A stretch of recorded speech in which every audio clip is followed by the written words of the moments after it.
When I first met Isabelle, she was an 8-week-old scrap of fur, so small and frail, I didn't think she would make it through the night. She was sick, weak, and silent. Not the kind of kitten people line up to adopt, but somehow, despite everything, she survived. What I didn't know then was that surviving was only the first step in Isabelle's story. As she grew healthier, her personality began to emerge, and to my surprise, she wasn't sweet. She wasn't cuddly. She wasn't the playful little kitten people dream about. Isabelle was spicy. She swatted at anyone who came near. She hissed at visitors. She didn't want to play, didn't want to be held. She only tolerated me. Most people would have called her difficult. I called her mine. I hadn't planned to keep her. Fostering was supposed to be temporary. But with every glare, every swat of her paw, I realised something. Nobody else would understand her the way I did. Nobody else would give her the patience and love she needed. And so, Isabelle stopped being a foster. She became family. Life with Isabelle settled into a rhythm. She followed me from room to room, her demanding little voice echoing behind me. She wasn't affectionate in the traditional way, but her presence was constant. She chose me, and I chose her right back. When my daughter Tally was born, everything changed. I worried how Isabelle would react.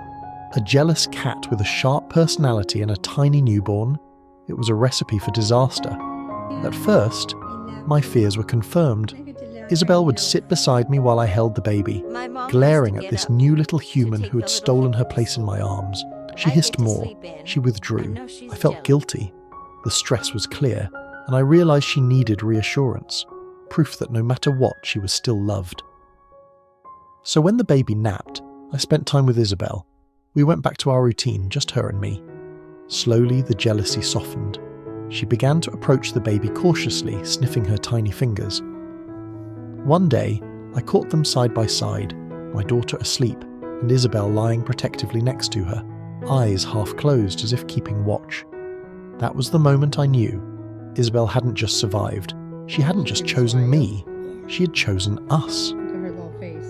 For a cat with such a fierce personality, Isabelle has become the gentlest companion I could ever ask for. She's still spicy, still bossy, still yelling at me when I'm not fast enough with dinner, but she's also loyal, loving in her own unique way. Sometimes I think back to that sick little kitten I wasn't sure would survive. And now, watching her sprawl across the couch, my daughter's tiny hand resting on her fur, I'm proud. Proud that I didn't give up on her. Proud that she didn't give up on me. Proud that together we built a life full of trust, patience, and unconditional love. If Isabelle's story touched your heart, share this video. Tell us in the comments about the animals who've chosen you, even when the world thought they were too difficult. Every share spreads hope for the ones still waiting to find their person.